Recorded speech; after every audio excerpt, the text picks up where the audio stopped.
Tissue paper ತೊಗೊಂಡಿದ್ದೀನಿ. ಇದಕ್ಕೆ ಕಲ್ಲುಪ್ಪನ್ನು ಹಾಕಿದ್ದೀನಿ. ಸ್ವಲ್ಪ ಕಲ್ಲುಪ್ಪನ್ನು ಹಾಕಿ ಚೆನ್ನಾಗಿ ಈ ಥರ ಫೋಲ್ಡ್ ಮಾಡಿಕೊಂಡು ಮತ್ತೆ ಒಂದು ರಬ್ಬರ್ ಬ್ಯಾಂಡನ್ನು ಹಾಕಿ ಈ ಥರ ಸುತ್ತಿದ್ದೀನಿ ನೋಡಿ. ಈಗ ಇದು ಧನಿಯಾ ಪೌಡರ್ ಅಥವಾ ಚಿಲ್ಲಿ ಪೌಡರ್ ಡ್ರೈ ಆಗಿರಬೇಕಂದ್ರೆ ಉಪ್ಪನ್ನು ಈ ರೀತಿ ಹಾಕೋದ್ರಿಂದ ಮತ್ತು ಹುಳ ಕೂಡ ಹೊಡೆಯೋದಿಲ್ಲ.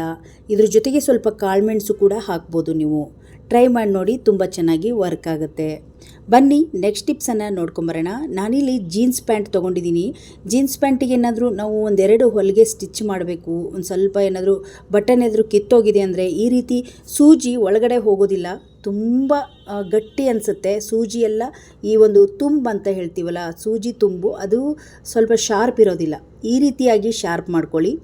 ನಿಮ್ಮ ಹತ್ರ ಟೀ ಸೋಸೋದು ಸ್ಟೀಲಿಂದಾಗಿರ್ಬೋದು, ಈ ರೀತಿಯಾಗಿರೋದು ಫಿಲ್ಟ್ರ್ ಮಾಡೋದೇನಾದರೂ ಸ್ಟೀಲಿಂದಿದ್ದರೆ ಈ ರೀತಿ ಚೆನ್ನಾಗಿ ಉಜ್ಜಿಬಿಡಿ. ಸ್ವಲ್ಪ ಹೊತ್ತು ಈ ರೀತಿ ಸ್ವಲ್ಪ ಹೊತ್ತು ಉಜ್ಜೋದ್ರಿಂದ ಸೂಜಿ ಎಂಥದೇ ಜೀನ್ಸ್ ಪ್ಯಾಂಟ್ ಗಟ್ಟಿ ಇರಲಿ ಚೆನ್ನಾಗಿ ಹೊಲಿಬೋದು, ನೀಟಾಗಿ ಚುಚ್ಕೊಂಬರುತ್ತೆ. ಟ್ರೈ ಮಾಡಿ ನೋಡಿ. ಸೂಜಿ ತುಂಬೇನಾದರೂ ಸ್ವಲ್ಪ ಶಾರ್ಪ್ ಕಡಿಮೆ ಇದೆ ಅಂದರೆ ಈ ರೀತಿಯಾಗಿ ನೀವು ಮಾಡ್ಬೋದು. ಟೊಮೆಟೊ ಹಣ್ಣು ತಂದಿರ್ತೀವಿ ನೋಡಿ, ಆ್ಯಪಲ್ ಟೊಮೆಟೊ. ಇವಾಗಂತೂ ತುಂಬ ಮಳೆ ಮತ್ತು ಕೋಲ್ಡ್ ಸೀಸನ್ ಆಗಿರೋದ್ರಿಂದ ಟೊಮೆಟೊಗಳು ಕೆಲವೊಂದು ಸಲ ನಾವು ತಂದಿರ್ತೀವಿ, ಜಾಸ್ತಿನೇ ತಂದಿರ್ತೀವಿ, ಹಾಳಾಗ್ಬಿಡುತ್ತೆ. ಫ್ರಿಜ್ಜಲ್ಲಿ ಇಡೋಕ್ಕಂತೂ ಆಗೋದಿಲ್ಲ. ಹಾಗಾಗಿ ಈ ಥರ ಕಾಯಿ ಇರುವಂಥದ್ದು ಸ್ವಲ್ಪ ಗಟ್ಟಿಯಾಗಿರುವಂಥದ್ದು ತಂದರೆ ಚೆನ್ನಾಗಿರುತ್ತೆ. ಹಾಗೆ ಸುಮಾರು ದಿನಗಳ ಕಾಲ ನೀವು ಟೊಮೆಟೊನ ಇಡಬೇಕಂದ್ರೆ ಈ ರೀತಿ ನೋಡಿ, ಬುಡಕ್ಕೆ ಅರಿಶಿನ ಪೇಸ್ಟನ್ನು ಕಲಸಿ ಹಚ್ಚಿಬಿಡಿ. ಈ ರೀತಿ ಗಾಳಿ ಆಡೋಂಗೆ ಒಂದು ಅಗಲವಾದ ತಟ್ಟೆ ಅಥವಾ ಏನಾದರೂ ಬುಟ್ಟಿಯಲ್ಲಿ ಹಾಕಿ ಈ ಟೊಮೆಟೊ ಇಡೋದ್ರಿಂದ ಒಂದು 15 ದಿನಗಳ ಕಾಲ ನಾವು ಟೊಮೆಟೊನ ಹಾಗೆ ಇಡ್ಬೋದು. ತುಂಬ ಚೆನ್ನಾಗಿರುತ್ತೆ. ಮತ್ತು ಟೊಮೆಟೊ ತರುವಾಗ ಈ ಥರ ಕಾಯಿ ರೀತಿಯಾಗಿರೋದು ತಂದರೆ ತುಂಬ ದಿನಗಳ ಕಾಲ ಬಳಕೆ ಬರುತ್ತೆ. ಅರಿಶಿನ ಹಚ್ಚಿದ ತಕ್ಷಣ ನೋಡಿ ಈ ರೀತಿ ಅಗಲವಾದ ನಾನು ಇಂಥದ್ದು ಒಂದು 2-3 ತರಕಾರಿ ಹಾಕೋಕ್ಕೆ ಇಟ್ಕೊಂಡಿದ್ದೀನಿ. ಇಂಥದ್ರಲ್ಲಿ ಹಾಕಿ ಒಂದು ಕಡೆ ಇಟ್ಬಿಟ್ರೆ ಆರಾಮಾಗಿ ನಿಮಗೆ ಒಂದು ಸ್ವಲ್ಪ ಕೂಡ ಹಾಳಾಗೋದಿಲ್ಲ. ಟೊಮೆಟೊ ತುಂಬ ಚೆನ್ನಾಗಿ ಬಾಳಿಕೆ ಬರುತ್ತೆ. ನೆಕ್ಸ್ಟ್ ಟಿಪ್ಸನ್ನು ನೋಡ್ಕೊಂಬರೋಣ. ಸ್ವಲ್ಪ ಕಲ್ಲುಪ್ಪಿಗೆ ಒಂಚೂರು ಎಣ್ಣೆನ ಸೇರಿಸಿದ್ದೀನಿ. ಇದನ್ನು ಕಾಯಿಗೆ ನಾವು ಹಸಿ ಕಾಯಿನೇ ಅಡುಗೆಗೆ ಹಾಕಿದರೆ ತುಂಬ ಚೆನ್ನಾಗಿರುತ್ತೆ. ಸ್ವಲ್ಪ ಡ್ರೈ ಆದರೂ ಅಡುಗೆ ರುಚಿಸಲ್ಲ. ಈ ರೀತಿ ಕಾಯಿಗೆ ಉಪ್ಪು ಮತ್ತು ಎಣ್ಣೆನ ಮಿಕ್ಸ್ ಮಾಡಿ ಇಡೋದ್ರಿಂದ ಒಂದು ವಾರಗಟ್ಟಲೆ ಫ್ರೆಶ್ ಆಗಿರುತ್ತೆ ಕಾಯಿ. ತುಂಬ ಚೆನ್ನಾಗಿ ಸ್ವಲ್ಪ ಕೂಡ ಡ್ರೈ ಆಗೋಲ್ಲ ಮತ್ತು ಹಾಳಾಗೋದು ಇಲ್ಲ. ನಿಮಗೆ ಒಂದು 3-4 ಕಾಯಿ ಹೊಳಿದೆ ಮತ್ತು ಹಾಗೆ ಬೇಗ ಖಾಲಿ ಆಗೋದಿಲ್ಲ ಅಂದರೆ ಈ ರೀತಿ ಇಟ್ಕೊಳ್ಬೋದು, ಫ್ರಿಜ್ ಇಲ್ಲದೆ ಇಟ್ಕೊಳ್ಬೋದು. ಟ್ರೈ ಮಾಡಿ ನೋಡಿ. ನಮ್ಮ ಗೃಹಿಣಿಯರಿಗೆ ಇದು ಕೂಡ ತುಂಬ ಯೂಸ್ ಆಗುತ್ತೆ. ಬನ್ನಿ ನೆಕ್ಸ್ಟ್ ಟಿಪ್ಸನ್ನು ನೋಡ್ಕೊಂಬರೋಣ. ಗಮ್ ಟೇಪನ್ನು ತೊಗೊಂಡಿದ್ದೀನಿ. ಗಮ್ ಟೇಪಲ್ಲಿ ನಾವು ಕೀಳಕ್ಕೆ ಬರಲ್ಲ, ಚೆನ್ನಾಗಿ ಅಂಟ್ಕೊಂಡ್ಬಿಡುತ್ತೆ ಅದು. ಹಾಗಾಗಿ ಅದು ಮಾಡಬಾರ್ದು ಅಂದರೆ ಒಂದು ಪಿನ್ನನ್ನು, ಸೇಫ್ಟಿ ಪಿನ್ನನ್ನು ಈ ರೀತಿ ಹಿಂಗೆ ಅಂಟಿಸ್ಬಿಟ್ಟು ಇಟ್ಬಿಡ್ಬೋದು. ನೀವು ಯಾವಾಗಾದರೂ ತೊಗೊಳ್ಳಿ. ಮತ್ತು ಇದನ್ನು ಕಟ್ ಮಾಡೋದು ಕೂಡ ಈ ಸೇಫ್ಟಿ ಪಿನ್ನಲ್ಲಿ ಕತ್ರಿ ಸಿಕ್ಕಿಲ್ಲ ನಿಮ್ಮ ಕೈಗೆ ಅಂದರೆ ಒಂಚೂರು ಇದನ್ನು ಹಿಂಗೆ ಚುಚ್ಚಿ ಎಳ್ಕೊಂಬಿಟ್ರೆ ನೀಟಾಗಿ ಕಟ್ ಆಗುತ್ತೆ. ಇದು ತುಂಬ ಯೂಸ್ ಆಗುತ್ತೆ. ಕೆಲವೊಂದು ಚಿಕ್ಕ ಚಿಕ್ಕ ಟಿಪ್ಸ್ ನಮ್ಮ ಗೃಹಿಣಿಯರಿಗೆ ತುಂಬ ಯೂಸ್ ಆಗ್ತವೆ. ಟ್ರೈ ಮಾಡಿ ನೋಡಿ. ಆರಾಮಾಗಿ ಮತ್ತು ಇದ್ರ ಮೇಲೇ ಈ ಗಮ್ ಟೇಪ್ ಕೂಡ ಅಂಟಿಸ್ಬೋದು. ಟ್ರೈ ಮಾಡಿ ನೋಡಿ ಈ ಟಿಪ್ಸನ್ನು. ಬನ್ನಿ ನೆಕ್ಸ್ಟ್ ಟಿಪ್ಸನ್ನು ನೋಡ್ಕೊಂಬರೋಣ. ಈ ಚಳಿ ಜಾಸ್ತಿ ಆಗಿದೆ ಇವಾಗ. ಚಳಿ ಮತ್ತು ಮಳೆನೂ ಬರ್ತಾ ಇದೆ. ಮಕ್ಕಳಿಗಂತೂ ಈ ವಾತಾವರಣ ತುಂಬ ಕೋಲ್ಡ್ ಅನಿಸುತ್ತೆ. ಹಾಗಾಗಿ ದೇಹನ ಸ್ವಲ್ಪ ಬೆಚ್ಚಗಿಟ್ಕೊಳ್ಬೇಕಂದ್ರೆ ನೋಡಿ, ಬಿಸಿ ಹಾಲಿಗೆ ಸ್ವಲ್ಪ ಶುಂಠಿ, ಸ್ವಲ್ಪ ಕಾಳುಮೆಣಸು ಕೂಡ ಹಾಕ್ಬೋದು. ಒಂದು ಚಿಟಿಕೆಯಷ್ಟು ಅರಿಶಿನ ಹಾಕಿ ಚೆನ್ನಾಗಿ ಮಿಕ್ಸ್ ಮಾಡಿಕೊಂಡು ಈ ಹಾಲನ್ನು ಡೈಲಿ ರಾತ್ರಿ ಊಟ ಆದಮೇಲೆ ಮಕ್ಕಳಿಗೆ ಒಂದೊಂದು ಗ್ಲಾಸ್ ಕುಡೋದ್ರಿಂದ ಮಕ್ಕಳಿಗಾಗಿರ್ಬೋದು, ದೊಡ್ಡವರು ಕುಡಿಬೋದು. ಈ ನೀರು ಕುಡಿಯೋದ್ರಿಂದ ಕೈಕಾಲು ನೋವುಗಳೆಲ್ಲ ಕಡಿಮೆ ಆಗುತ್ತೆ, ಮೈಕೈ ನೋವು ಕಡಿಮೆ ಆಗುತ್ತೆ.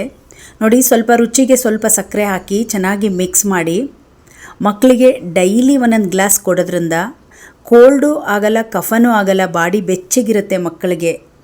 ಈ ನಾರ್ಮಲ್ ಹಾಲು ಮತ್ತು ಬೂಸ್ಟ್ ಹಾಕಿ ಕೊಡೋದು ಬದಲು ಈ ರೀತಿ ಅರಿಶಿಣದ ಹಾಲು ಮತ್ತು ಶುಂಠಿ ಹಾಕಿ ಕೊಡೋದ್ರಿಂದ ಆರೋಗ್ಯ ತುಂಬ ಚೆನ್ನಾಗಿರುತ್ತೆ ಮಕ್ಕಳಿಗೆ.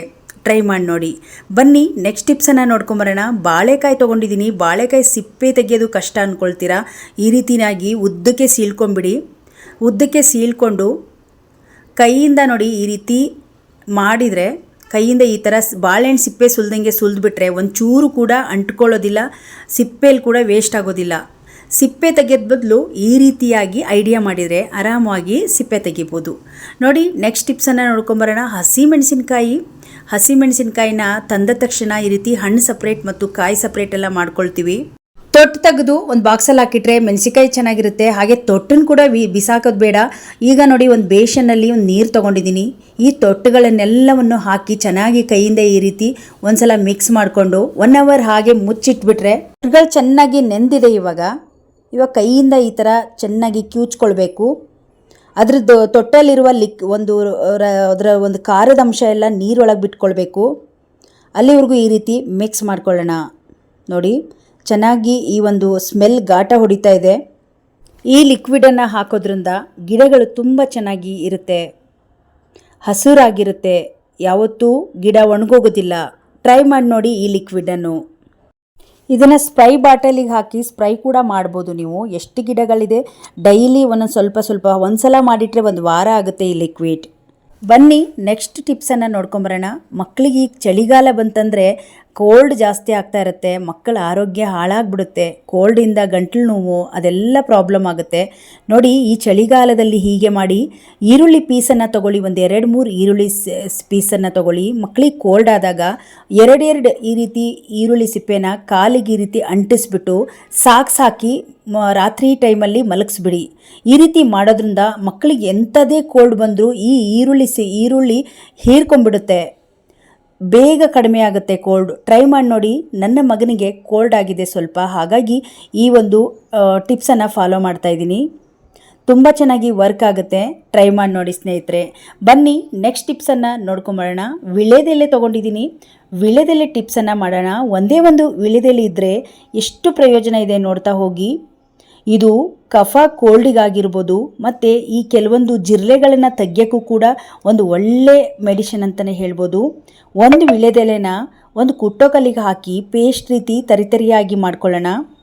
ಈಗ ನಿಮ್ಮ ಹತ್ರ ಯಾವುದಾದ್ರು ಎಕ್ಸ್ಪೈರಿ ಆಗಿರುವ ಮಾತ್ರೆ, ಚೆನ್ನಾಗಿರೋ ಮಾತ್ರೆ ಇದ್ರೂ ಪರವಾಗಿಲ್ಲ, ಒಂದೇ ಒಂದು ಮಾತ್ರೆ ತೊಗೊಂಡು ವಿಳೆದೆಲೆ ಜೊತೆಗೇ ಸೇರಿಸಿ ಇದನ್ನು ಕೂಡ ಕುಟ್ಟಿ ಪೇಸ್ಟ್ ರೀತಿ ರೆಡಿ ಮಾಡ್ಕೊಳ್ಳೋಣ.